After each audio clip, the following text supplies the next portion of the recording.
Selamat bertemu lagi teman-teman.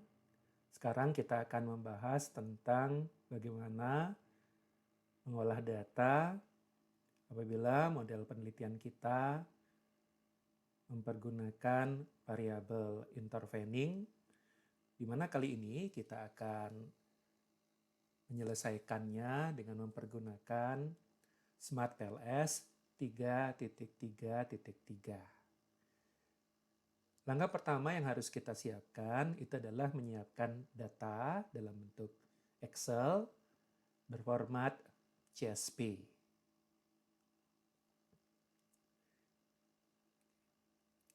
Sekarang kita buka data kita. Nah, bagaimana caranya kita merubah data Excel kita menjadi CSV.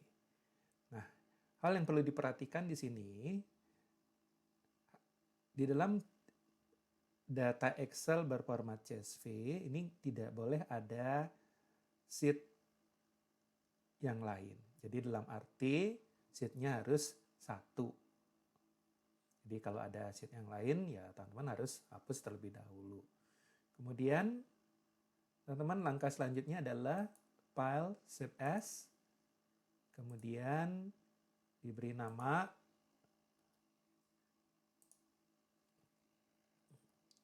Kemudian save as type, teman-teman pilih CSV, delimited. Kemudian diklik save. Klik yes. Kemudian sudah siap data kita. Sekarang kita akan masuk dengan menggambar model penelitian kita. Langkah pertama adalah dengan mengklik New Project. Kemudian kita beri nama, contoh 1. Kemudian selanjutnya kita klik OK. Langkah selanjutnya adalah kita akan mengklik, double klik di import data. Jadi data dalam bentuk CSV tadi kita akan pindahkan ke sini. Caranya adalah dengan teman-teman tinggal mengklik 2 kali di sini atau klik kanan. Kemudian import data file. Kemudian pilih data CSV yang tadi kita telah persiapkan. Kemudian klik OK. Langkah selanjutnya adalah kita klik 2 kali yang ada tanda gambar ini teman-teman. Di contoh 1. Klik 2 kali. Sekarang tinggal kita akan menggambar model dengan melakukan drag and drop dari variabel dari indikator kita. Nah, X1 di sini ada 3 indikator. Kita blok aja. Kemudian kita bawa ke sini. Ya, lepaskan aja. Kemudian kalau ingin memindahkan posisi indikator, ini teman-teman tinggal klik kanan aja, kemudian tinggal diarahkan mau pindah ke sebelah ke atas, ke bawah atau sebelah kanan. Nah, seperti ini ya. Oke. Kemudian variabel berikutnya drag and drop juga 2. Nih, taruh di sini aja. Ini bisa digeser-geser aja teman-teman. Nah, kemudian berikutnya adalah variabel interveningnya. Nah, kemudian terikatnya. Oke, ini saya pindah ke sebelah kanan indikatornya. Nah, ini teman-teman. Sekarang kita akan beri nama file kita. Caranya klik kanan, klik rename. Kemudian diketik aja di sini. Klik OK, klik kanan, rename.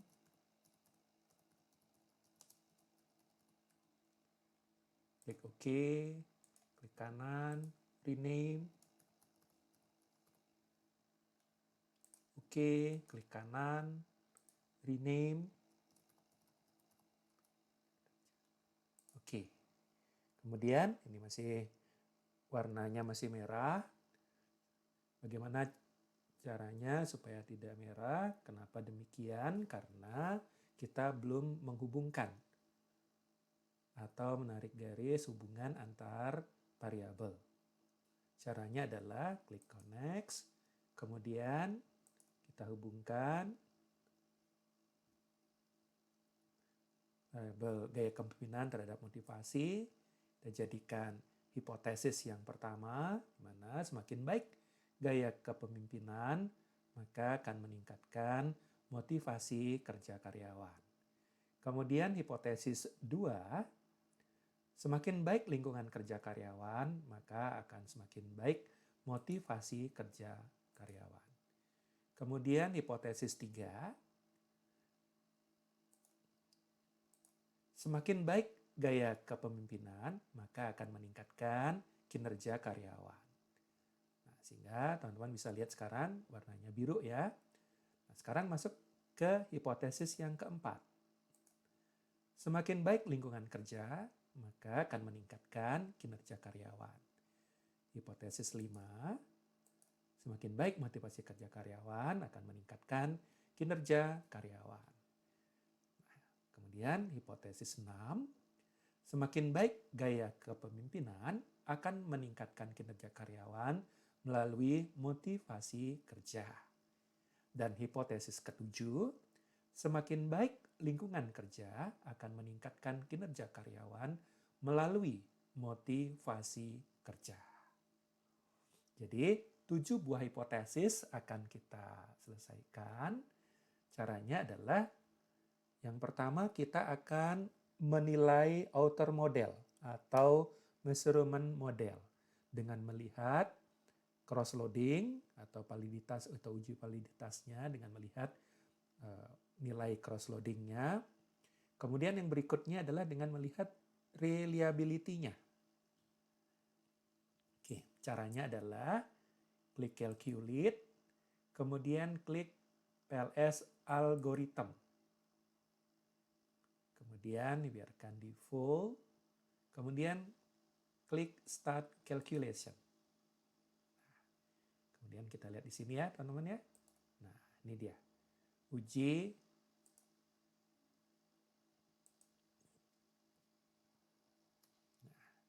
kita lihat. Yang pertama kita lihat outer model atau dari cross loading kita lihat. Nah, di sini. Jadi cross loading 0,5 sampai 0,6 sudah dianggap memadai. Berarti kalau di atas itu berarti lebih baik. Nah, ini kita lihat di sini. Ini semua sudah memenuhi untuk gaya kepemimpinan indikatornya ya. Kemudian lingkungan kerja juga sama. Kemudian motivasi. Nah, ini juga udah. Ini ada satu yang ini ya, marginal.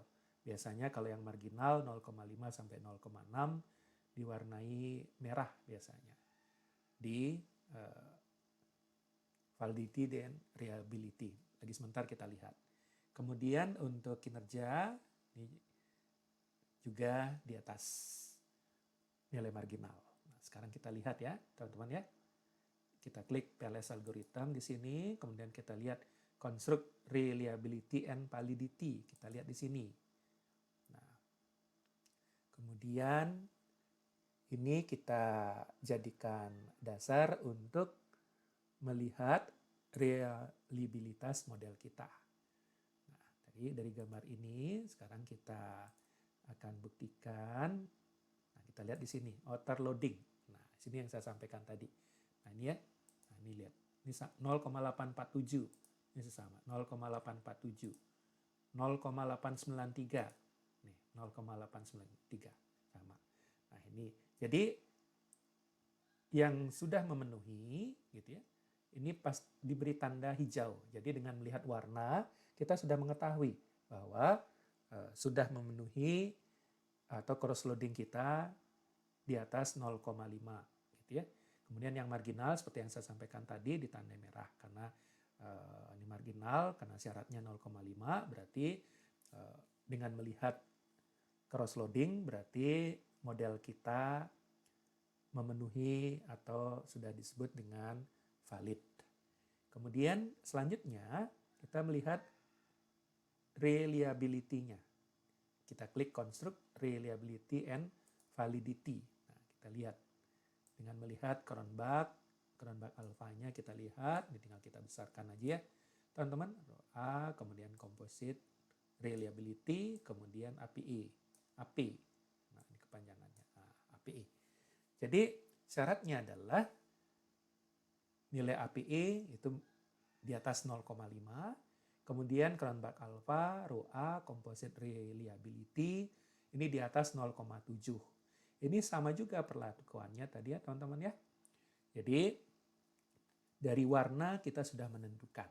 Nah, sudah menentukan di sini kalau warnanya hijau berarti sudah memenuhi reliability.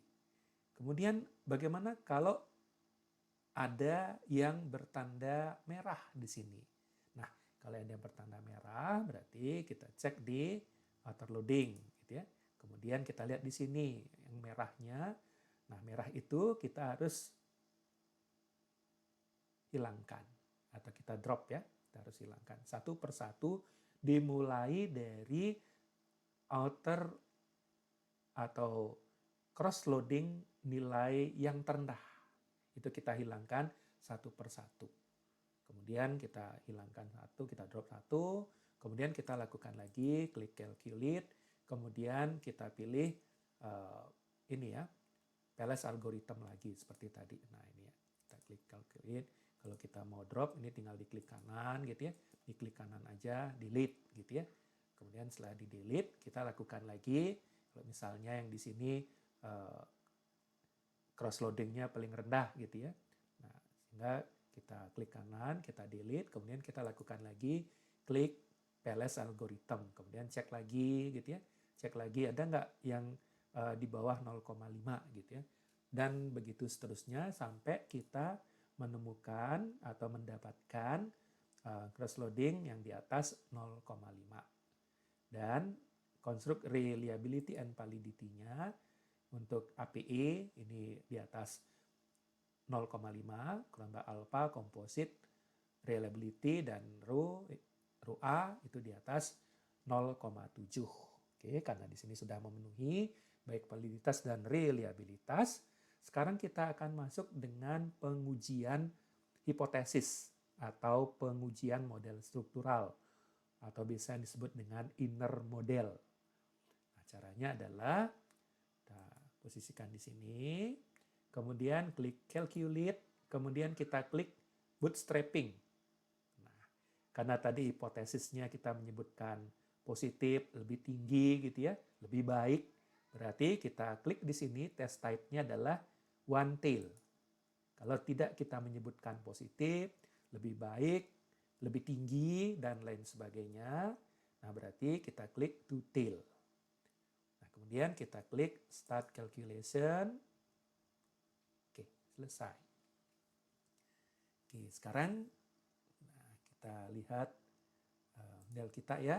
Nah, ini kita lihat ya. Nah, sekarang untuk memindahkan ke Word gitu ya. Ini caranya adalah tinggal klik file, kemudian kita klik export as image to clipboard. Kita klik aja.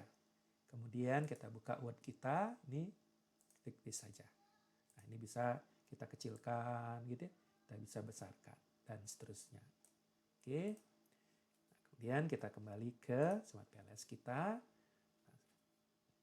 Kita lihat bootstrapping-nya, kita lihat di sini. Nah, sini. Kita lihat untuk uji hipotesis pengaruh langsung. Oke, ini kita besarkan aja. Nah, ini statistik. Ini value. Oke. Untuk hipotesis pertama, semakin baik gaya kepemimpinan akan meningkatkan motivasi kerja karyawan. Kita lihat. Dengan melihat, nih kita lihat koefisiennya adalah positif 0,449. Kemudian kita lihat p-value. P-value ya, kita lihat. Ini syaratnya harus lebih kecil dari 0,05. Kemudian T statistiknya adalah harus lebih besar atau T hitung harus lebih besar daripada T tabel sebesar 1,96. Nah, sekarang kita lihat di sini. Ini, baik V-value ataukah T hitung, atau V-value lebih kecil dari 0,05, T hitung 4,275 lebih besar daripada 1,96. Jadi dapat ditarik kesimpulan bahwa hipotesis pertama terbukti signifikan. Kemudian selanjutnya, hipotesis 2. Semakin baik lingkungan kerja karyawan, maka akan meningkatkan kinerja karyawan. Kita lihat koefisiennya berpengaruh positif. Kemudian kita lihat V-value di bawah 0,05. T hitung lebih besar dari 1,96. Jadi dapat kita tarik kesimpulan bahwa hipotesis 2 terbukti signifikan. Kemudian hipotesis 3. Nah, hipotesis 3 kita lihat sekarang. Semakin baik gaya kepemimpinan, maka akan meningkatkan kinerja karyawan. Kita lihat koefisien atau pengaruhnya positif. Kita lihat 0,163 ternyata lebih besar daripada 0,05. Kemudian T hitungnya kita lihat ternyata 0,981 lebih kecil daripada 1,96. Jadi dapat kita tarik kesimpulan bahwa terdapat hubungan yang positif tetapi tidak signifikan antara gaya kepemimpinan terhadap kinerja karyawan. Kemudian hipotesis yang keempat, lingkungan kerja, semakin baik lingkungan kerja karyawan akan meningkatkan kinerja karyawan. Kita lihat pengaruhnya positif. Kemudian V-value di bawah 0,05, T statistik lebih besar daripada 1,96. Dapat ditarik kesimpulan bahwa hipotesis yang menyatakan bahwa lingkungan kerja atau semakin baik lingkungan kerja menyebabkan atau dapat meningkatkan kinerja karyawan ini terbukti signifikan. Kemudian hipotesis kelima, semakin baik motivasi kerja karyawan akan meningkatkan kinerja karyawan. Ini kita lihat terdapat pengaruh positif. Kemudian V-value ini di bawah 0,05. Di statistik lebih besar dari 1,96. Jadi dapat ditarik kesimpulan bahwa hipotesis kelima terbukti signifikan.